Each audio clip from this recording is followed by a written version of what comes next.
1.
Professor Raymond, your lecture was wonderful. Anna Karenina is my favorite novel. I'm Caitlin Boyd. I'm in your Russian lit class. Your lectures arouse me, but I wanted to tell you, I've been in love with you since October. I'm sorry, I swore I wouldn't say it, but something is pulling me towards you. You scare me. And I love that you do. I love that you scare me. I love you. This is yours. Your rating is very sketchy. Pages are missing. Parts are torn out. I stole it. You thought it was the repairman? It's wonderful! I made Xeroxes of the most interesting pages. I tacked them around my bed so I could sleep with your words swirling around me. You shouldn't plan a murder. Professor, you can't get it out of your head. Let me help you kill him. I want to kill him. I want to lead a horrible and passionate life. I want to be just like you. I'll go to the police. Professor, I'll tell everyone if you don't let me help you. Let me, please.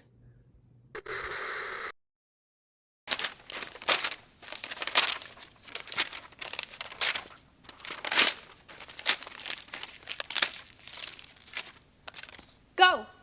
Get your gun and let the papers lie. You would be fingering them to anger me.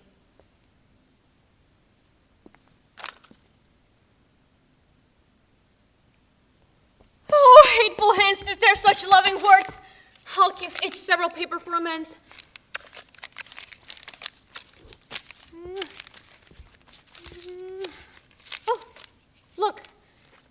here's writ.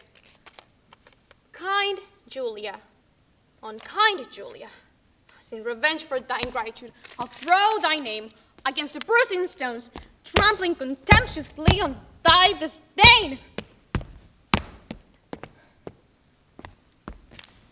Look, and here's writ. Love wounded Proteus. Poor wounded name. My bosom as a bed shall lodge thee till the wound be thoroughly healed. And thus I'll search it with a sovereign kiss. But once or thrice was Proteus written down. Oh, become good wind. Blow not a word away till I have found each letter on the letter, except mine own name, that some whirlwind bear onto a fearful hanging rock and throw it against the raging sea. Look, here is his name twice writ. Poor forlorn Proteus, passionate Proteus, to the sweet Julia. That'll tear away.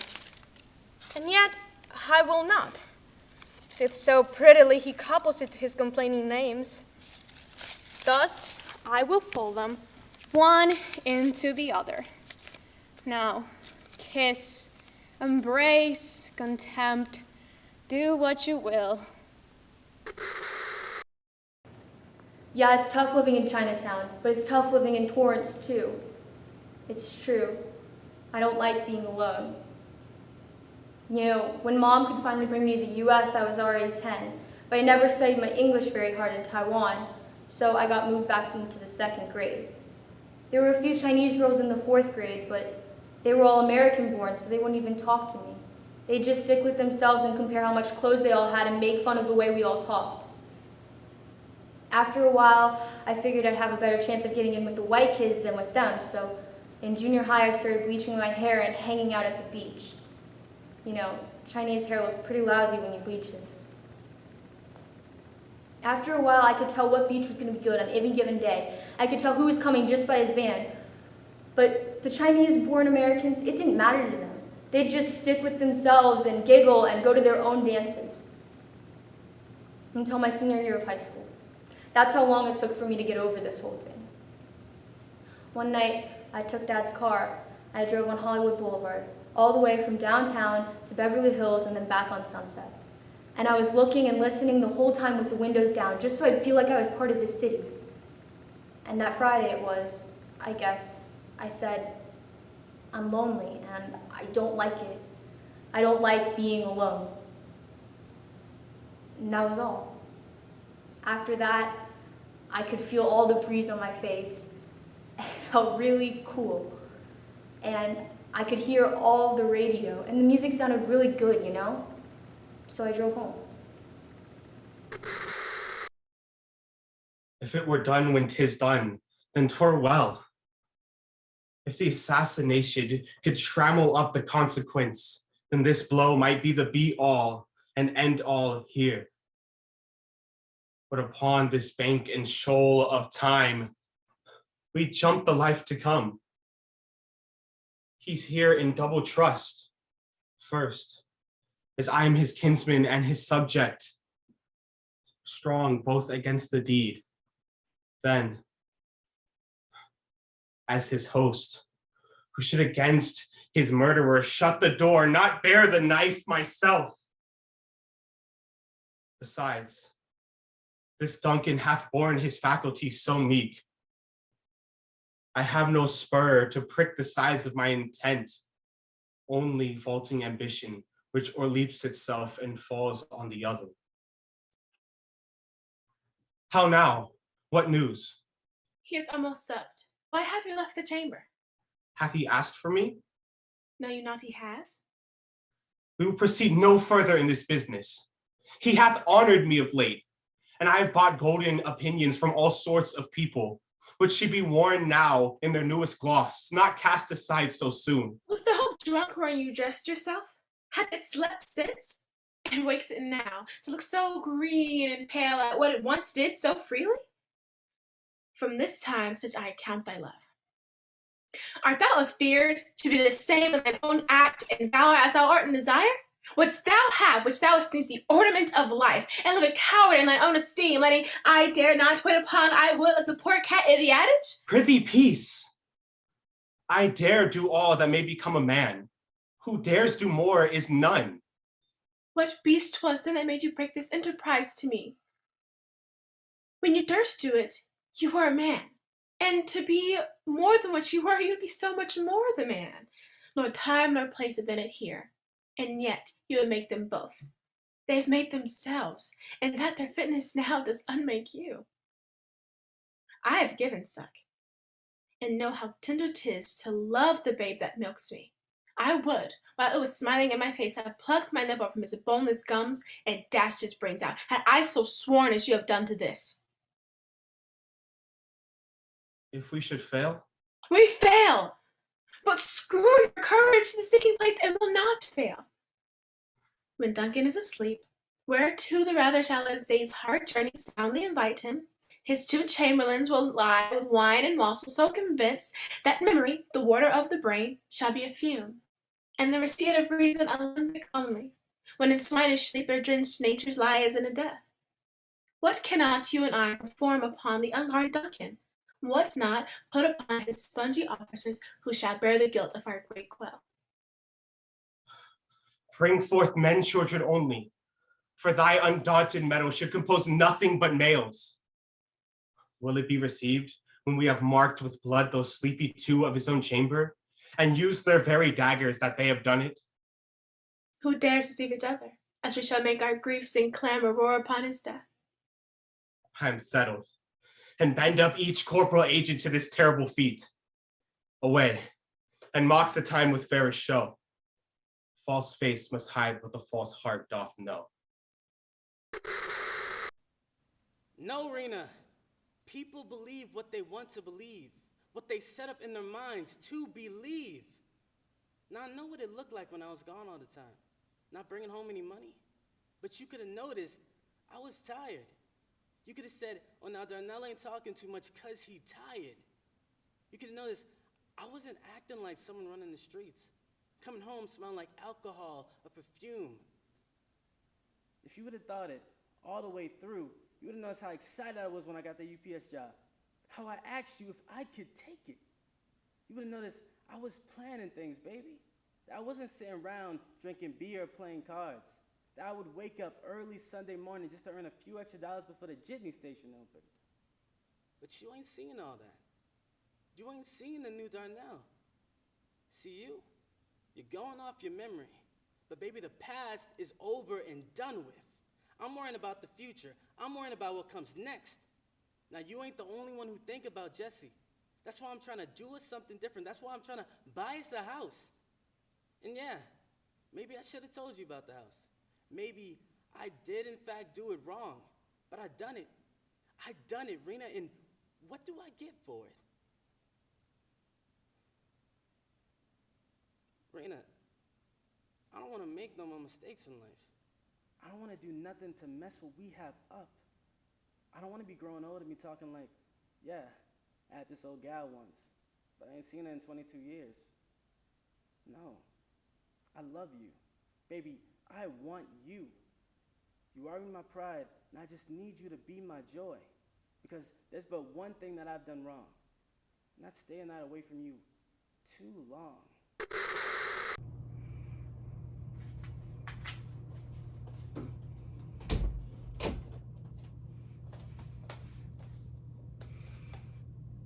Hi, my name is Emma Fagan, and today I have a piece from Without Love by Philip Barry.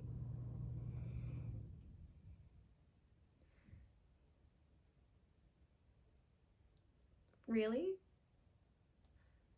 Well, that's nice because I've been imagining that I like you a good deal too, and we're so utterly different that we could help each other, couldn't we? I mean, like really help. You see, it's as I told you, I've been thinking all sorts of things in all sorts of different ways, backwards, forwards, every which way, but chiefly forwards. And I got to thinking, maybe you're right. Maybe the world is going to tremble and shake and shatter around us, and maybe everything we live by and for is truly threatened. And I think that's an awful world to live in alone. And you've got such qualities to face it with.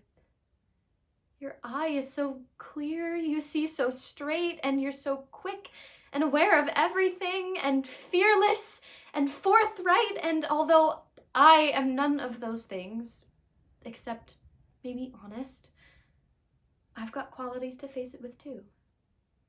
I'm strong, and I'm brave too, in a way. Things don't get me down a lot. And if it is all to be that way, with such great things at stake, I must be a part of it. I can't just stand outside anymore. Nobody any good can, but I just don't want to do it all alone. And so, you see, and so I thought, I wondered if maybe you would want to marry me. Would that idea interest you? Because by gum, I'd like you to. When I was 9, I had some chickens that I raised as pets. They were the only pets I've ever had, and I loved them. They would eat out of my hand when I fed them, and would follow me around like dogs do their owners. Mama had a boarding house then on Christmas of my 9th year. She had no money to feed her boarders. So, without telling me, she went out back and killed my chickens for their Christmas dinner. When I found out, I became ill. I had a raging fever for a week. They despaired for my life. Mama says the illness was never diagnosed. When I see her now, she is all smiles and honey. She doesn't know the pain and the bitterness and unhappiness she has caused me. Sometimes when I'm around her, I have to walk out of the room to keep from telling her. I am no orphan, but I think of myself as an orphan belonging to no one but you. I intend to have everything I didn't have before. A house of my own, some land, and a yard. And in that yard, I will plant growing things, fruitful things. Fig trees, pecan trees, pear trees, peach trees. And I will have a garden and chickens. And I do believe I might now have these things because you married me. I said to myself before our marriage, she'll never marry you, no matter how much she loves you, because her father will stop it. He's a powerful man, and he will prevail as he does in all ways. But he didn't stop us. You did marry me. And I tell you, I've begun to know happiness for the first time in my life. I adore you. I worship you. And I thank you for marrying me.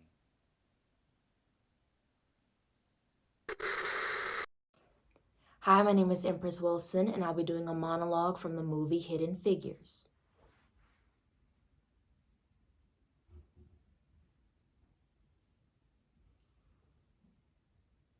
There's no bathroom for me here. There are no colored bathrooms in this building or any building outside the West Campus, which is half a mile away. Did you know that? I have to walk to Timbuktu just to relieve myself, and I can't use the handy bikes. Picture that, Mr. Harrison. My uniform, skirt below my knees, my heels, and a string of pearls. Well, I don't own pearls. Lord knows y'all don't pay coloreds enough to own a string of pearls. And I work like a dog day and night, living off coffee from a pot none of you want to touch.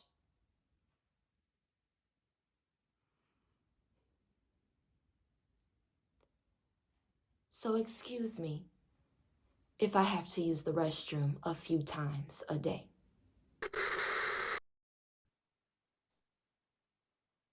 Let's do it again. Man on first, 1 down. Let's go for 2. Excuse me? 1 second. I need you to trust me, Sherby. If you keep your eyes open while the ball is coming toward you, your chances of catching the ball increase by a factor of 10. You want to suit up? We need all the help we can get. No, thank you. I can't throw and catch things. That's too bad, because I wanted to talk to you about Corporal Dawson and PFC Downey. Those names sound like they should mean something to me, but it's just not clicking in. Harold Dawson and Loudon Downey. If you could just give me one more hint, I could. Dawson, Downey, your clients? The Cupid thing, yes, Dawson and Downey. Right, I don't know for a second, but yes, Lance Corporal Dawson and, PFC Downey. I'm sorry, I've forgotten your name. Commander Joanne Galway. I've done something wrong, haven't I?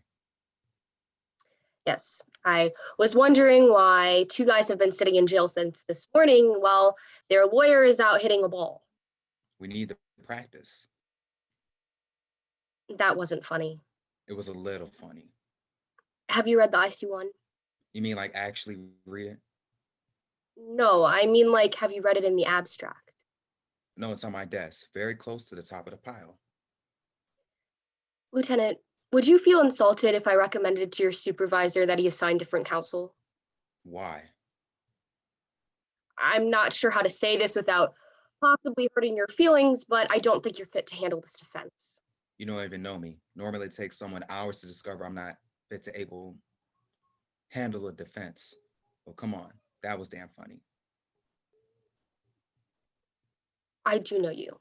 I know that you went to Harvard Law on a Navy scholarship, and I know you're probably just treading water for the 3 years you got to serve, just kind of laying low and until you can get out and get a real job, and that's fine, and I won't tell anyone. But my feeling is that if you handle this case like you handle every other case in the same fast, slick-ass, fast food, Persian bazaar manner, I feel like something's going to get missed. And I wouldn't be doing my duty if I allowed Dawson and Downey to spend more time in jail than necessary because their attorney had predetermined the course of least resistance. Wow, I'm sexually aroused, Commander. I'm not kidding. I don't think your clients murdered anybody. Well, we'll just have to take their word for it, won't we?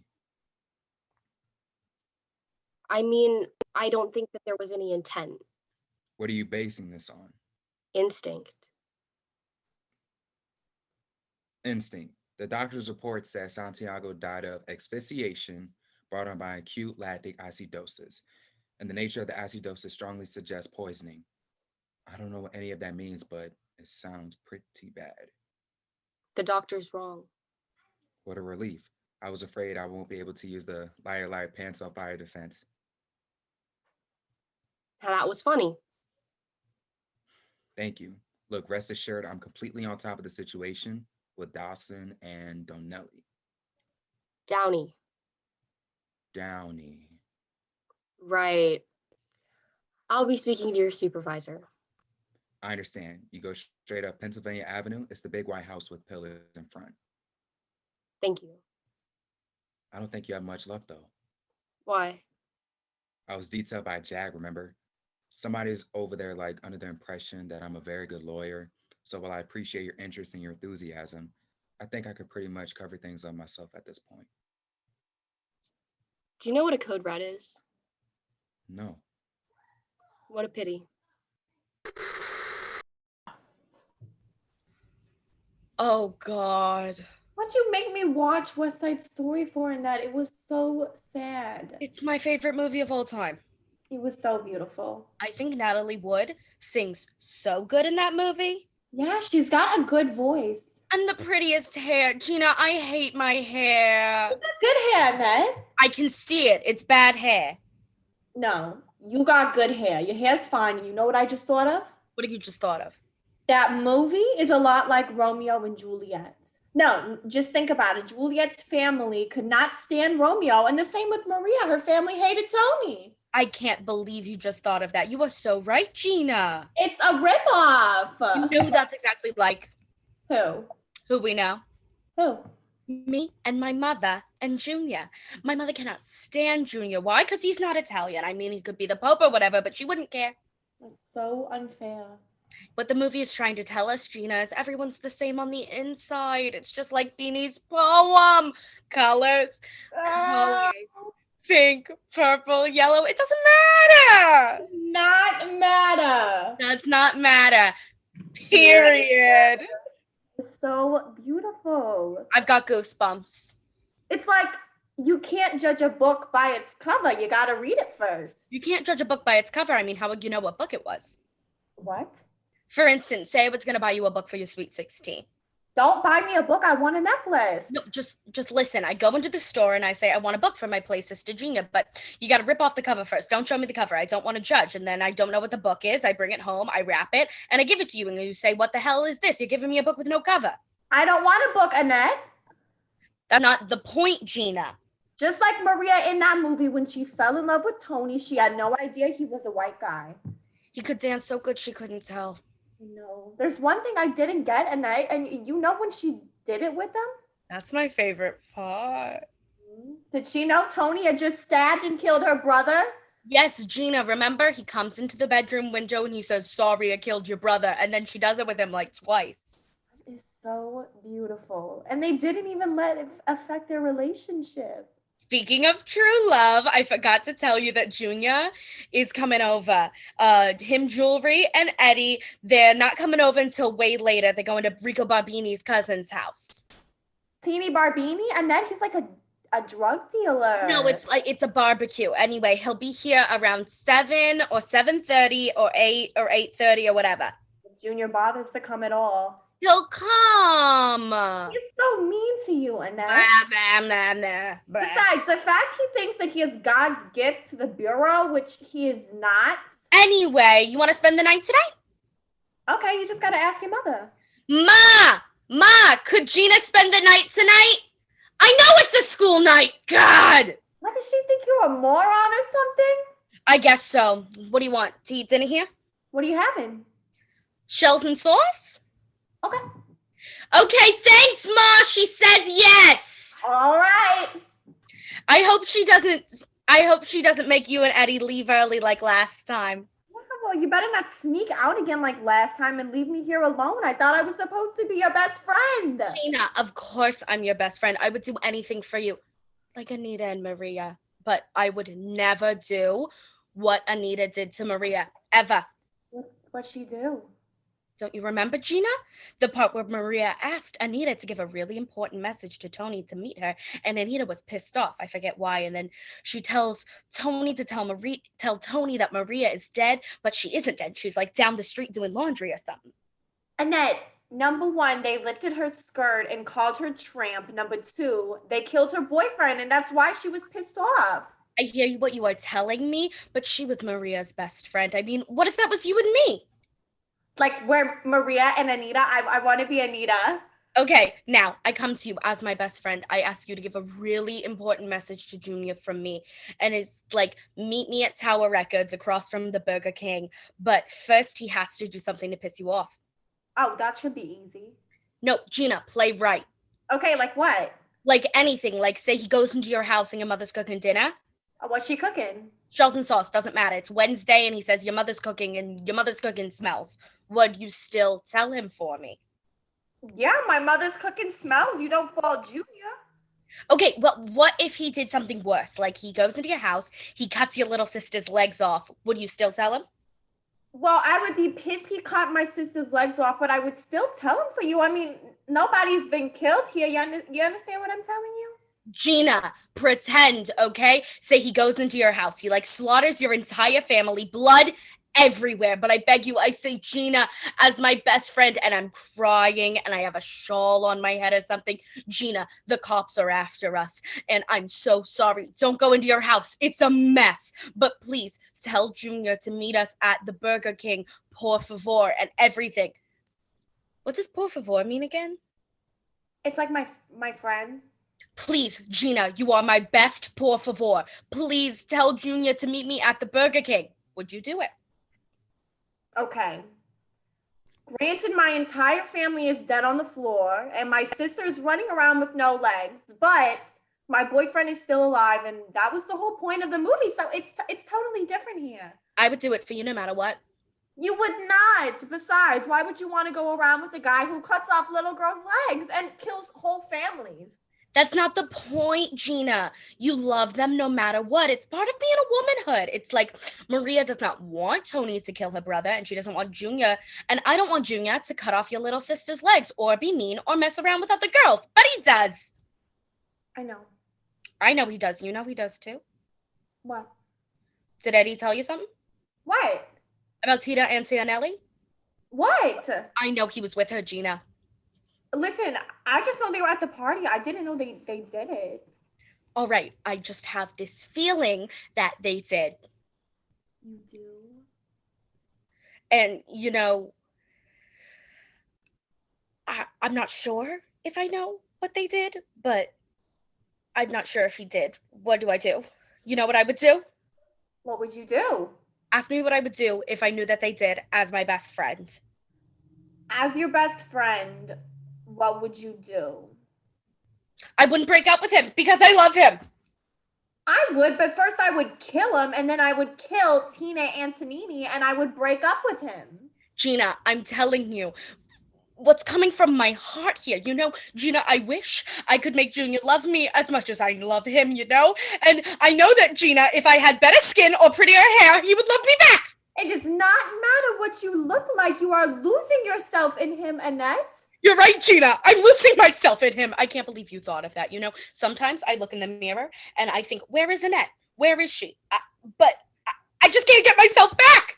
You should just break up with him once and for all. Gina, you're forgetting something very important here. I've given myself to him, you know? I know you have. Love hurts. Love is blind. Love hurts on every level. I can't believe I thought of that. Love is many splendid things. Love is a rose, but you better not pick at it. Love is thicker than water. That is so true. I've lost a whole life of stitches in this house. A whole life. That's what gets to me. So many days gone. I could need a bedspread for this entire island with all the lost days. I can't even remember where I left off living my own life, my own place in this mess. I will never forget the day when Papi left the country. When he kissed us on the forehead and told us not to fall in love, not to get married, because he was going to send for us. As if love was a car one could stop with the touch of the brakes. For me, time stopped. I felt my feet stop growing, my bones, my breasts, as if I had been frozen in time because I was saving myself for North America. I just feel like my whole life I've been waiting and I haven't lived. You got to travel with your books. You got married when you got tired of waiting. But me, stuck here. Stuck piano lessons with a few students, stuck taking care of mommy, stuck, and now stuck even more. Can you see what you're doing? Can you see what you're getting yourself into with that man? He's not going to make it better for us. I've watched him. He got rid of every inspector that used to come into this house. He is the only one that comes here. Can you see it spelled out on his forehead? Ownership, everything about him screams out zookeeper. Last night, I heard a group of men talking about Russia. Something big has happened there, Maria Celia. They heard that the Soviet Union is falling apart, that it's broken, that it's over. Can you imagine? Thousands of people in the square celebrating all over Moscow, statues tumbling down. Maybe something will happen here too.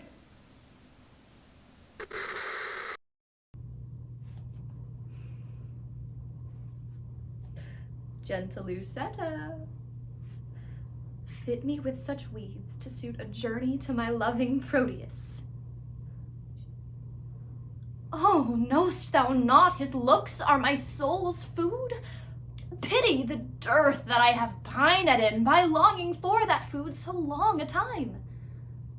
Didst thou but know the inly touch of love, thou wouldst as soon go kindle fire with snow as seek to quench the fire of love with words. The more thou dammest love up, the more love burns. The current that with gentle murmur glides, thou knowest, being stopped, impatiently doth rage. But when his fair course is not hindered, he makes sweet music with the enamelled stones, giving a gentle kiss to every sedge he overtaketh in his pilgrimage.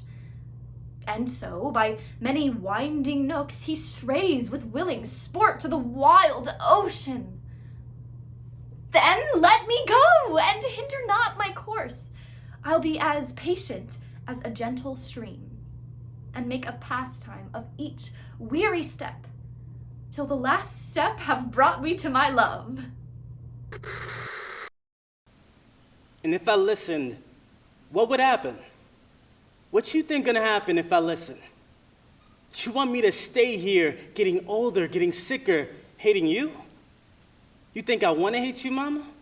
You think it don't tear me apart on the inside to have to lie to you all the time? Yes, it does, because I've been lying for a long time now. And I don't want to tell no more lies. I don't want to keep feeling so bad on the inside that I got to keep running down the alleys you be talking about. The alley right outside this door, trying to find something to hide myself from what I'm feeling on the inside. I want to be a man. It's time you let me just be a man. If I stayed here, I'd end up worse than Dad, because I wouldn't be doing what I got to do, what I know I got to do.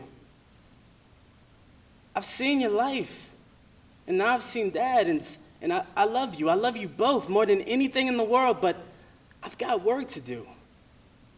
I know you think I don't know what's going on, but something's happening in the world out there. Every time I play, every time I listen, I see your face, and Dad's face, and the faces of so many others, and I think to myself, who's going to speak for all of that?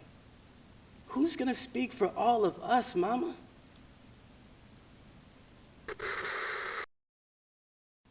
Yes, they told me that you were fools, and that I was not to listen to your kind words nor trust your charity. You promised me my life, but you lied. You think life is nothing but not being stone dead. It is not the bread and water I fear. I can live on bread. When have I asked for more? It is no hardship to drink water if the water be clean. Bread has no sorrow for me, and water no affliction. But to shut me from the light of the sky, and the sight of the fields and the flowers, to chain my feet so that I may never again ride with the soldiers nor climb the hills, to make me breathe foul, damp darkness and keep from me everything that brings me back to the love of God when your wickedness and foolishness tempt me to hate him. All of this is worse than the furnace in the Bible that was heated 7 times. I could go without my war horse. I could drag about in a skirt. I could let the knights and the soldiers and the trumpets and the banners pass me and leave me behind as they leave other women. But if only I could still hear the wind in the trees and the larks in the sunshine and the young lambs crying through the healthy frost and those blessed church bells that send my angel voices floating to me on the wind. But without these things I cannot live, and by your wanting to take them from me, I know that your counsel is of the devil, and mine is of God. And his ways are not your ways. He wills that I go through fire to his bosom, for I am his child. And you are not fit that I should live among you. That is my last word to you.